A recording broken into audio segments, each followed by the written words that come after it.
Well, part 2 is the crucified Savior is risen. That's the theme of the Bible, starting at John 20, and it's covered through Acts 1. And Jesus rose, the Creator, ignored and rejected by most, showed himself, but he only showed himself to those who had believing eyes.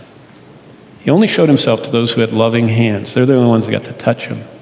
It's interesting that Jesus wasn't seen or touched by anyone after the cross, except those that loved him and those that believed in him.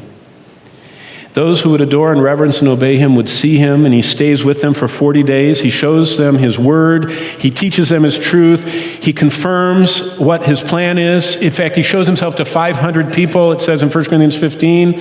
And then he commissions them, and then he goes. And the crucified Creator, who became the risen Savior, went back to where he came from. And the Lord Jesus Christ, the blessed and only potentate, as Paul calls him in 1 Timothy 6, ascends to heaven.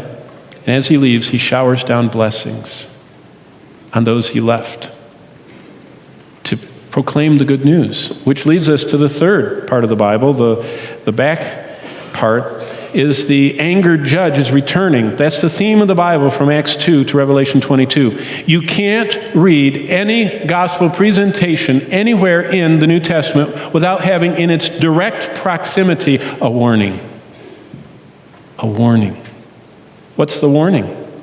Well, probably the most profound summary of the gospel ever preached was preached by the man who embodied the message. In fact, go in Acts to chapter 17. I want to show you something interesting. Now, I could show you this until you all fell asleep and fell out the window, okay? Just like Paul used to, but I'm not going to do that. But Paul embodied the gospel. He's the only one that Jesus took to post-cross seminary, and he took him to 3 years, and he explained to him the gospel so completely that nobody else wrote down the gospel like Paul did. Paul systematically wrote down the legal side, the jargon of how God accomplished redemption.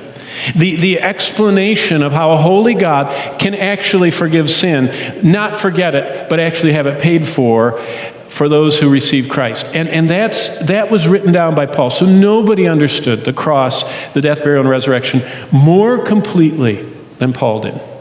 And so what we have in chapter 17, starting in verse 24 of Acts, is one of the most amazing moments in history. The Apostle Paul has been invited.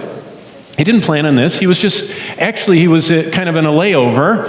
He had just left Thessalonica, that's 17:1 of the chapter, and he'd walked down to Athens recovering from all the injuries that he had gotten along the way in chapter 16 in Philippi. And he comes to Athens, and he's just resting there, but as he walks around, eating and seeing the town, his heart is grieved, and so he just makes a little mention of Christ, which he's so brilliant and powerful in communication that the most educated people of the world who lived in Athens, all the people that are the fathers of philosophy and medicine, mathematics, and all those things you have to memorize in school, they lived there. And they were all very, big heads. And they said, this is something new we've never heard. And they invite him in front of them, and they give him less than 2 minutes. Starting in verse 24, read it out loud. It takes 1 minute and 40 seconds to read. In less than 275 words, Paul explains the gospel. And you know what? Do you know how he explains it? The same way God does in the Bible, because I think he follows that. He says there's a creator. Look at verse 24. The God who made the world and everything in it, there's the creator.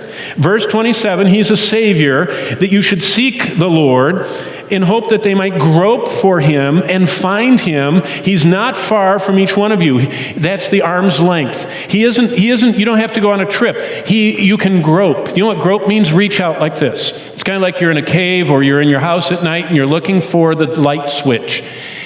Jesus is within an arm's length as Savior. But he doesn't end there. Look at this. This is the missing link in the popular socialized gospel of our day. Verse 31, the judge. See, the Creator, he introduces that, is the Savior that died. But if you won't listen to him and reach out for him, look at verse 31, he's the judge. He has appointed a day in which he will judge the world in righteousness by the man whom he has ordained. Remember Jesus said in John 5, the Father committed all judgment to me.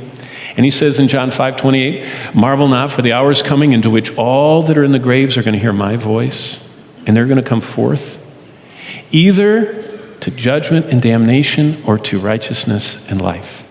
Jesus is the judge. And look what Paul says at the end of verse 31. He has given assurance to this all by raising him from the dead. So the Creator that became the Savior is risen, and he has got his arms open.